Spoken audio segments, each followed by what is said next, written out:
As day one of FNCS Globals wraps up, we've got a lot to unpack. The top teams, the strats, and insane plays, and of course, Peterbot sitting near the bottom of the leaderboard. So let's dive in. And hey, if you haven't yet, smash that like button and subscribe. It generally helps me cover these tournaments and give you all the juicy breakdowns straight from the lobby. Day one reminded me why I love Fortnite competitive so much. I spent the entire live streams glued to my screen, watching every rotation, every surge fight, every insane high ground retake, and those endgame clutches that make you sit up in your chair. By the end of the day, it honestly felt like I had watched some of the most chaotic and exciting opening matches of an FNCS major in years. What's crazy is it wasn't just the teams at the top of the leaderboard making waves. It was the way each team approached the lobby. Some went full throttle, aggressive in every fight, while others quietly stacked points with smart rotations, surviving the mid game and waiting to explode in the end game. And yeah, sure, the mid games could be a bit slow at times, but the end games, absolute chaos, stacked, messy, and exhilarating. The exact kind of action that reminds you why we tune into FNCS. First, the team that completely stole the show, Swizzy, Swizzy, and Merstach. Day 1 stats, 521 points over 6 games,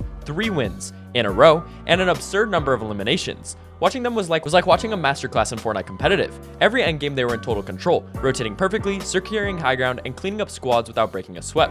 Their mid-game play was almost surgical. They didn't just avoid surge, they actually manipulated it, forcing other teams into awkward fights while manipulating their own positioning advantage. Swizzy's aim was consistently deadly, landing shots that seemed impossible to react to, while Merstach's builds and edits were lightning fast, allowing them to retake and control space effortlessly. Swizzy's rotation tied it all together, reading zones like a chess master and predicting enemy movements before they even moved. By the time the final circles hit, they weren't just winning games, they were dictating the pace of the entire tournament.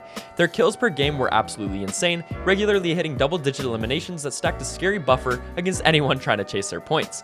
The level of coordination, synergy, and raw mechanical dominance made this team feel untouchable until the very end, and honestly, watching them play gave me chills. Second place went to Vaniac, Pixie, and Marius Cow with 336 points over 6 games. No wins, but consistent as anything. This team showed the value of disciplined, calculated play in a way that almost was hypnotic to watch. Every fight was deliberate. They never rushed into engagements they couldn't win, instead of picking fights they could capitalize on. Pixie had some standout games with high kill counts, often clearing multiple teams in endgame chaos, while Vaniac and Marius Cow were masters of positioning and rotations, keeping the team alive while letting other teams thin themselves out.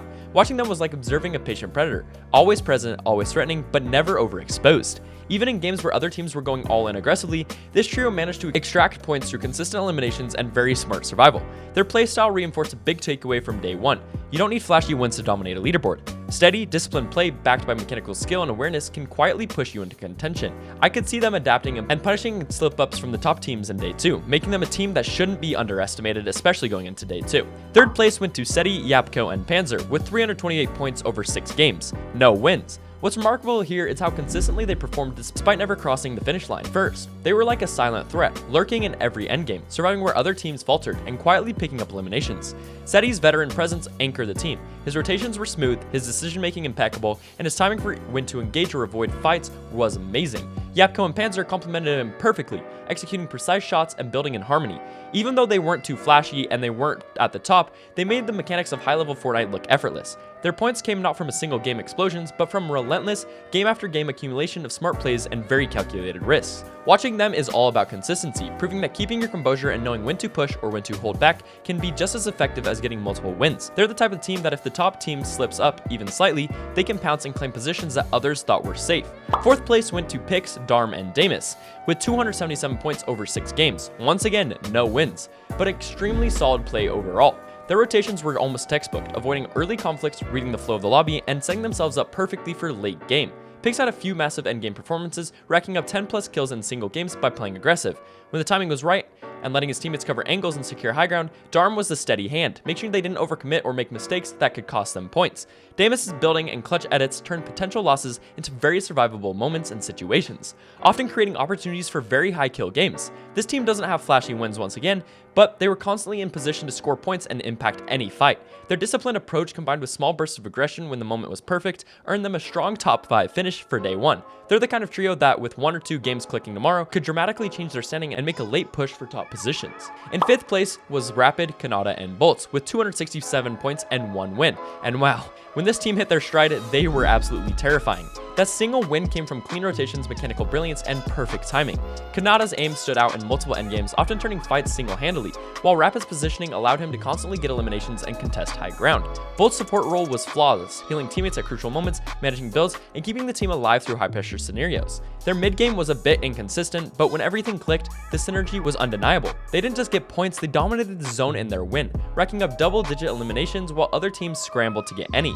Watching them made you realize that when a team like this finds rhythm, their ceiling and skill gap is massive, and I don't know if they can clean up endgame mistakes tomorrow. I'm hoping they do. They're legitimate threats to the top spot if they do that. In 6th place was Chino, Pablo Wingu, and Fredoxy with 266 points and 1 win the last game. This trio showed flashes of brilliance throughout the day. Their win was insane, coming from smart plays and very calculated aggression, and taking that height from the #1 spot. Chino and Pablo Wing consistently forced fights that kept pressure on the top teams, while Fredoxy's clutch plays in endgame fights often secured multiple eliminations and shifted momentum in their favor. Their rotations were solid, but not the best, never overextending but always present in fights that mattered. While they didn't dominate every game, their single win and consistent placements showed they can swing a leader with just one perfect performance. It's the type of team that when it clicks could surprise everyone tomorrow, taking advantage of even minor mistakes by the other top squads. But 7th place went to Vico, Vino, and Flixie with 246 points and 1 win. Their win was a statement, aggressive, calculated, and executed at exactly the right moment. Vino's mechanical ability was on full display, pulling off retakes and eliminations that were nothing short of absolutely insanity. Flixie's rotations were very good, getting the team to turn into the right fights at the right time, while Vico brought the right amount of aggression to disrupt other teams and control key spaces. Sure, they had a few sloppy games where coordination failed, but when it mattered, their chemistry and individual skill actually showed through. They're a team that could build momentum quickly if day 2 actually goes their way.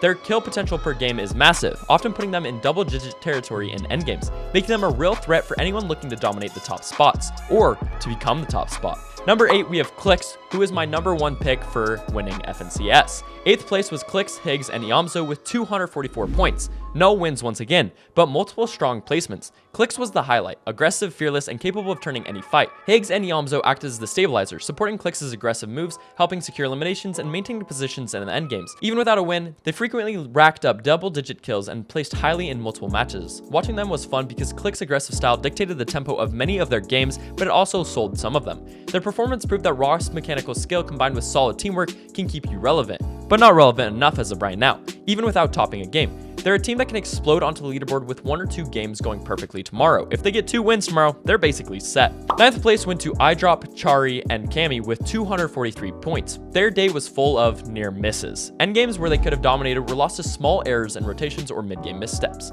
Cammy's experience was evident in clutch moments, often holding the team together when fights got chaotic, while iDrop was consistent at finding eliminations, contributing heavily to the team's points. Chari helped with rotations and positioning, ensuring the team remained competitive even in the most stacked lobbies. They didn't get a win, but they stayed in the fight consistently. With a cleaner mid-game approach tomorrow, they could easily push higher on the leaderboard and threaten the top teams. 10th place went to Agers, Acorn, and Pollo with 195 points. Agers' individual skill stood out in fights. Acorn pulled off some clutch eliminations, and Pollo did a solid job supporting and managing during the endgame. However, inconsistencies held them back significantly. Early drops, overextensions, and mismanaged fights cost them points in multiple matches. Despite this, they stayed inside the top 10, thank goodness, showing that they compete at a high level even if they clean up rotations and maintain composure mid-game tomorrow. They have the potential to make a serious push for higher placements, and I'm surprised they're not higher today because they once again were one of the top picks to be in the top 3. And now, the moment you've all been waiting for, Peterbot. Alongside Ritual and Cold, this trio had an absolutely horrible day 1, finishing near the bottom with 85 points and no wins. That is 400 points behind first place. Peterbot is known for flashy mechanics, his aggressive plays, and high-risk, high-reward strategies. Basically, the kind of player who can turn a fight single-handedly in endgame. But today, none of that translated into results. His mid-games were messy, rotations poorly timed, and their engagement choices often led to them losing lots of health or someone going down early. Endgames were even worse, barely any impact, often forced into positions where they couldn't control fights and constantly behind in high ground rotations. Watching Peterbot was painful because you could see flashes of brilliance, that insane edit here, a mechanical highlight there, but the rhythm never came together. And even when they pushed surge bases, they always got beamed and had to get out, and then they would lose one of their teammates. Ritual and Cold weren't able to stabilize the trio either, and the synergy that usually allows Peterbot to shine was completely missing. Each game felt like a missed opportunity for them, the moment of promise collapsing due to overextensions and mismanaged surge trades. Compared to the top teams, it was honestly horrible. Teams like Swizzy's trio could push aggressively because they were far above surge thresholds, whilst Peterbot's team struggled to just maintain pace. The glaring takeaway: even the most mechanically gifted players or the best player in the world can get humbled in a stacked FNCS lobby if rotations, positioning, and surge management are perfect. Peterbot's day one serves as a cautionary tale. Flashy plays aren't enough. You need rhythm, awareness, and consistency. The full package, nothing short of it, to survive and thrive at this level. Tomorrow will be a test. Can Peterbot recalibrate and find that synergy with Ritual and Cold, or will the top teams continue to widen the gap? Either way, it's a reminder that in FNCS, no reputation can carry you if execution fails. Day 1 of FNCS Globals gave us domination, consistency, flashes of brilliance, and some shockers. Swizzy, Queasy, and Merstach, untouchable. Seti, Yapko, and Panzer, proof that patient, disciplined plays works. Rapid and Vino's teams showed insane potential when they hit their rhythm. Clicks reminded everyone why he's always a threat, and Peterbot, a harsh reminder that even top players can fail in a stacked lobby. If you enjoyed this breakdown, smash that like button, subscribe, and hit the bell so you don't miss day 2 coverage. I'll be going over insane plays, top teams, and the moments that could flip the entire leaderboard, as well as I will be live on YouTube tomorrow as well, so come tune in. Thank you guys for taking time out of your day to watch my video. I love you all, and I'll see you guys in the next video tomorrow. Peace, guys.